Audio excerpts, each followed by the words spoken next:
27ನೇ ತಾರೀಕಿಗೆ ಹೊಸಪೇಟೆಯಲ್ಲಿ cylinder blast ಆಗಿಬಿಟ್ಟು 11 ಜನ ಗಾಯ ಆಗಿತ್ತು. ಅಲ್ಲೇ ನಾವು ನಮ್ಮ ಜಿಂದಾಲ್ ಹಾಸ್ಪಿಟ್ಲಲ್ಲಿ ಅಡ್ಮಿಟ್ ಮಾಡಿದ್ವಿ.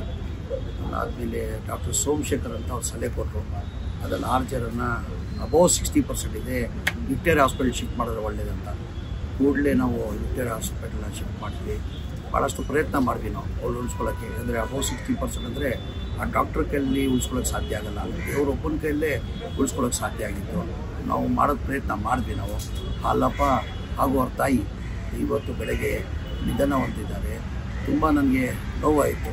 ನಾನು ಮೊನ್ನೆ ಬಂದು 3 ದಿನ ಹಿಂದೆ ನಾನು ವಿಜಯನಗರದಿಂದ ಸೀದಾ ಹಾಸ್ಪಿಟ್ಲಿಗೆ ಬಂದಿದ್ದೆ. ನಾನು ಹಾಸ್ಪಿಟ್ಲ್ ಬಂದು ಎಲ್ಲ ಆರೋಗ್ಯ ವಿಚಾರಿಸಿ ಹಾಲಪ್ಪ ಎಷ್ಟು ಚೆನ್ನಾಗಿ ಮಾತಾಡ್ದಂದರೆ ಈ ಥರ ನಿಧನ ನಮ್ಮ ಬಿಟ್ಟು ಹೋಗ್ತಾರಂತ ನಾನು ಕನ್ಸಲ್ಲಿ ಯೋಚನೆ ಮಾಡೋಕ್ಕೆ ಸಾಧ್ಯ ಆಗೋಲ್ಲ.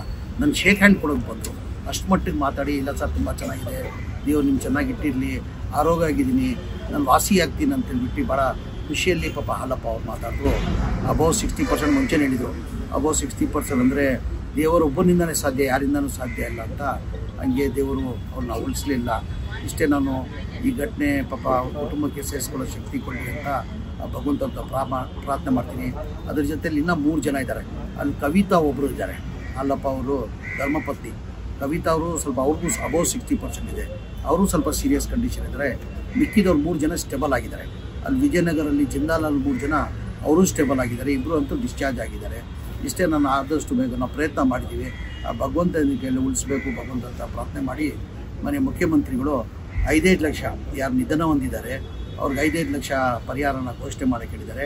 5-5 ಲಕ್ಷ ಪರಿಹಾರನ ಘೋಷಣೆ ಮಾಡ್ತಾಯಿದ್ದೀನಿ. ಅದ್ರ ಜೊತೆಯಲ್ಲಿ ಅವ್ರ ಮನೆ ನಾನು ಹೋಗಿದ್ದೆ, 2 ಅಣ್ಣ ತಂದಿರೋರು, ಹಾಲಪ್ಪ ಮತ್ತು ಅವ್ರ ತಮ್ಮ ಇಬ್ಬರು ಕೆಳಗಡೆ ಮೇಲೆ ಇದ್ದಿದ್ದು. ಆ ಮನೆ ತುಂಬ ಡ್ಯಾಮೇಜ್ ಆಗಿದೆ, ತುಂಬ ಅಂದರೆ ತುಂಬ ಡ್ಯಾಮೇಜ್ ಆಗಿಬಿಟ್ಟಿದೆ. ಆ ಮನೆ ನನ್ನ ಸ್ವಂತ ದುಡ್ಡಲ್ಲಿ ನಾ ಮನೆ ಕಟ್ಕೊಡ್ತೀನಿ ಅಂತ ಅವ್ರ ತಮ್ಮನಿಗೆ ನಾನು ಆಶ್ವಾಸನೆ ಕೊಡ್ತೀನಿ. ಹಾಲಪ್ಪ ಅವ್ರ ತಮ್ಮ ಇಲ್ಲೇ ಪಕ್ಕದಲ್ಲಿ ಕೂತವನೇ. ಆ ಮನೆಯನ್ನು ಸ್ವಲ್ಪ ಈ ಕಾರ್ಯ ಎಲ್ಲ ಆದಮೇಲೆ ಒಂದು 15-20 ದಿನ ಆದಮೇಲೆ ಆ ಮನೆ ನಾನು ಕಟ್ಕೊಡ್ತೀನಿ ಅಂತ ನಾನು ಆಶ್ವಾಸನೆ ಕೊಟ್ಟಿದ್ದೀನಿ. ಆ ಮನೆ ನನ್ನ ಕಡೆಯಿಂದ ನನ್ನ ಸ್ವಂತ ದುಡ್ಡಲ್ಲಿ ಆ ಮನೆಯನ್ನು ಕಟ್ಕೊಡ್ತೀನಿ.